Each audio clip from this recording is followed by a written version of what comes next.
wall system for the beam and other parts as well. So in the outer framing system, we can see that there are various others the frames as well for the decoration. For we can see in the door as well, there are not only one frame, there are various frames which have its own particular name too.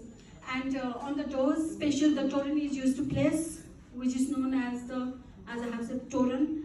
From toran we can know that what is the god inside, because normally at the center of the toran it is used to place the god, the deity which is inside the building or the structure. So these are some examples of the windows.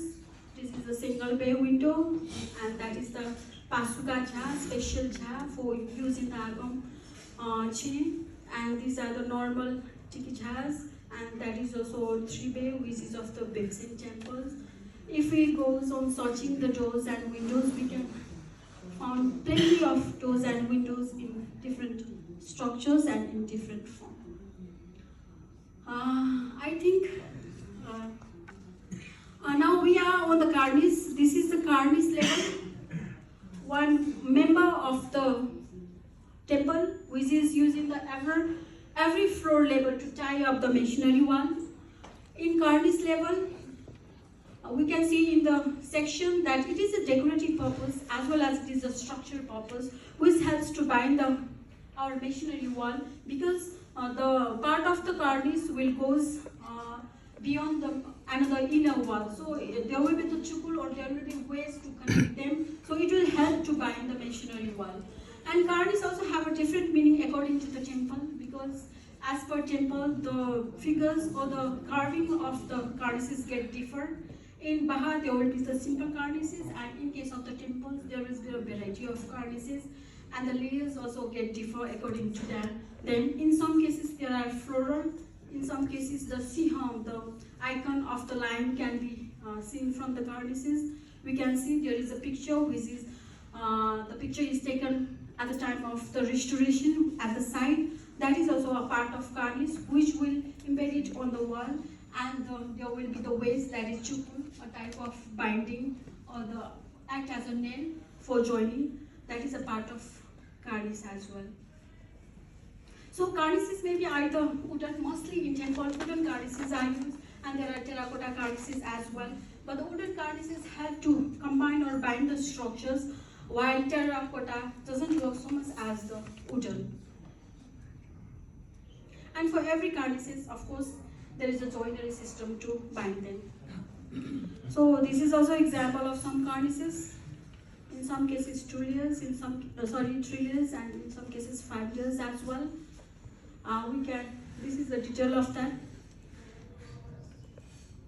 And the most important is the roof system into a temple.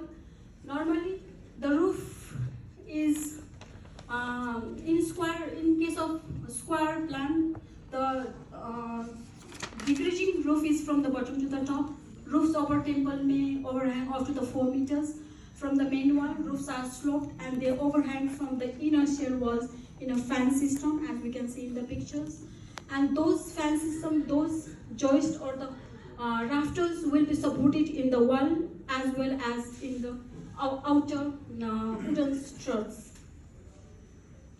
As the traditional materials for the roofs is the jingatis. First, it is jingatis, that is a clay tile, a type of a tile, roofing tile, that is known as the jingati, and it is still we are using the jingatis in the different temples, and that is made in special way.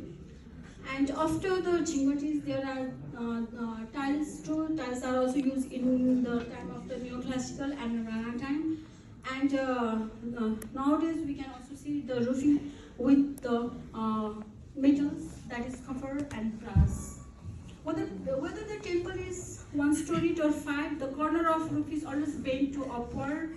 For this is special tiles is needed, and the bars is placed on that corner. I think when you have a site visit or tomorrow or the day after tomorrow, this will help you, and you will try to notice all the things in the site. So let's see it from the picture.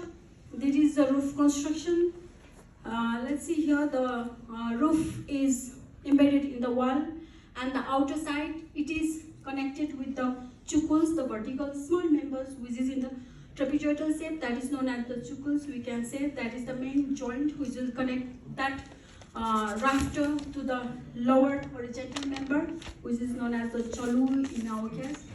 So, and that in that chalu, that will be supported by the tudal, which we can see here. That is the decorative member of the Tyr temple, very important one, and it helps to support the roof. And another one is also a roof at the top, where it will be connected with the one single wood at the top. And the square and the circular form, we can see those are known as the bhangi, which is placed above that roof for the gajur. It is, we can say normally it is as a base for the gajur.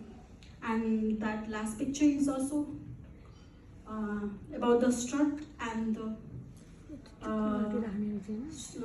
rafters and chalu, the support for the roof. These are two the pictures of the roof. In the center one, we can see that how the jingatis are laying there with the gazul, and the jingati is always placed over the mud layer. And this is the corner that we have talked about, where it is placed on the joining of the two roofs at the corner portion, where we can see on the picture of the Tyr temple as well, with the strut, with the corner bars. And that the last one is the different layers which we place above the rafter. We used to place above the rafter, we used to do the planking over the rafter, and then we will have the layer of tar felt, so that the water can't penetrate there, and above that we will have mud, and we will have the roof with the jingati. And this is the topmost part of the temple, multi-roof temple, which is known as the gazur. Generally, square plant temple have a single pinnacle, and rectangular plant temple have more than one pinnacle, as we can see in the picture. The pinnacle is placed over the timber post by being fixed to the brick wall. Gazur, normally the gazurs are made of the copper, and they are of the stone too. We can see the section of the gazur. So we have finished the one part of our presentation, that is of the Tyr temple, multi-roof temple, and another part I am going to talk about Sikhara temple. This is also one very important temple type, which is known as the Sikhara, and it is also known as the Granthakutta style. And normally the Sikhara temple became very popular during the 16th century. Sikhara serves all deities of the Hindu pantheon, such as Shiva, Mahadev, Vishnu, and incarnation, and his incarnation, and the Buddha as well in the small numbers. Every phase of temple towers, the Sikhara is standing on the low square level. Different type of Sikhara can be found in the Kathmandu, and outside valley too we can find Sikharas there in Cornali Jones and the other small skin domes too. The main characteristics of the Sikhara temple is it will converge to the one point from the base. We can see there, from one story it starts to taper, and at the top it converges to the one point. So let's see about a little bit about its development. The type 1 is the main prototype of the Sikhara. Then it starts to develop with the second type, where we can see that it is different from the type 1, as there is a little part added to the front side, which is known as the Ardha Mandapa. The portion which is added with the column, we can say that Ardha Mandapa. Then after that, then another is start to develop with the Ardha Mandapas with 4 directions, and all the 4 directions there are Ardha Mandapas. Then after that, then there are the type 4 Sikhara, where not only the Ardha Mandapa, it is in the type of the prototype, but the colonnaded portion around that the Sikhara is developed. And in another case, we can see that not it is in the square or rectangular base. Mostly Sikharas we can find in the square base, not only square and rectangular, we can also have the octagonal shikharas too.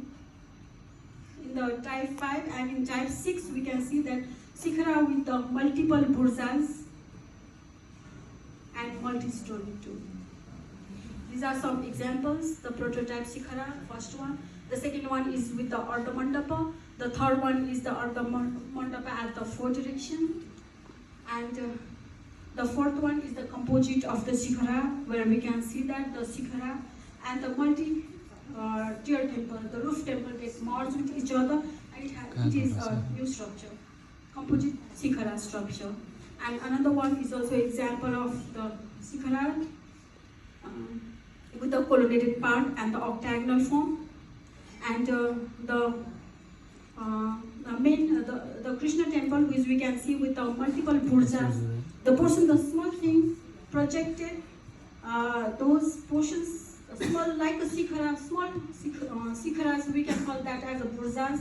We can see that in that picture. There is a multiple burja with a shikhara, that is of the Krishna mandir, and it is said that there is 21 numbers of burjas on that temple, and another one is the simple one with the prototype.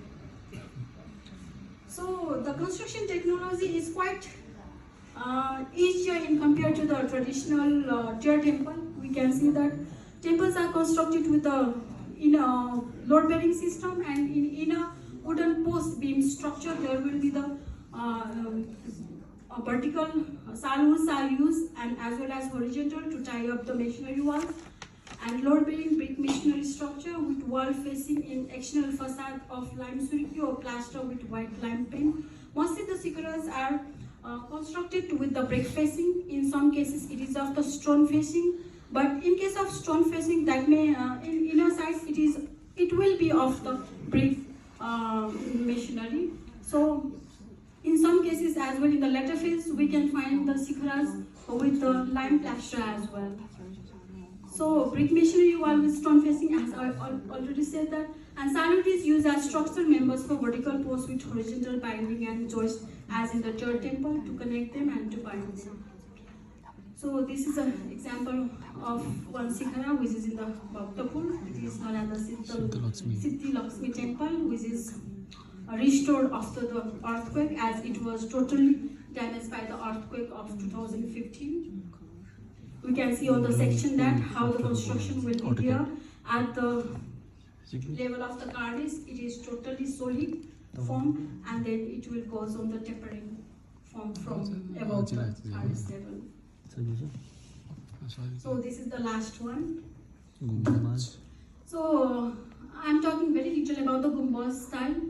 This is also one type of architecture monument which is used in the Nepal, and mostly it is used after the Rana period, which is influenced from the Mughal architecture. So mostly Gumbaz temple style of temple has started from Rana period, as I have said. It is influenced from Mughal architecture. It may be found in the 1 or 2 story. The main characteristics of this Gumbaz temple is its dome at the top. We can see in the picture as well. The mainly the earthquake of 1934 has affected a lot of structures of Nepal at that time, and according to our history, according to the recordings, we can find that after the earthquake 1934, the temples which are destroyed at that time, either that is shikhara or either that may be the Tier temple, mostly they seem that they have changed to the Gumbaz.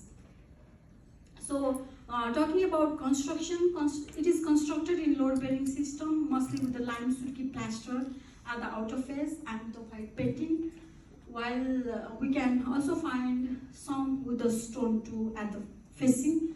We can find stone as well as facade treatment. These are also some example of the Gumbaz which we have worked with.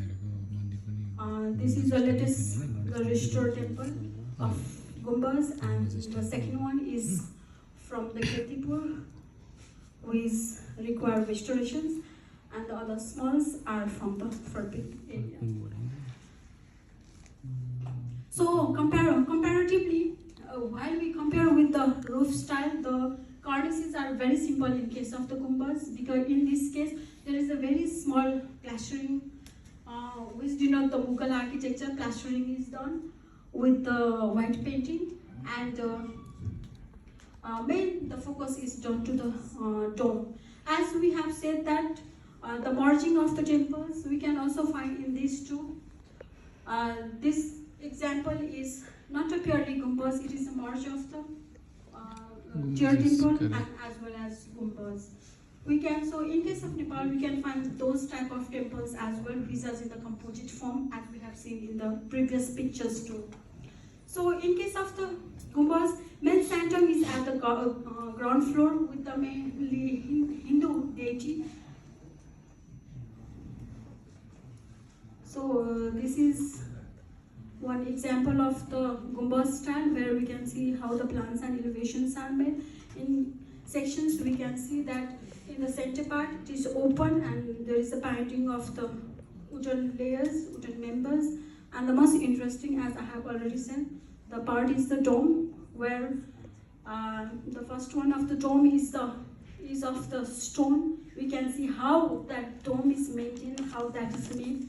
It is really interesting and it is really very hectic as well, I think. It needs a very good craftsmanship and the patience too, so that it can be in the perfect shape. So the second one is also an example of dome. Sorry.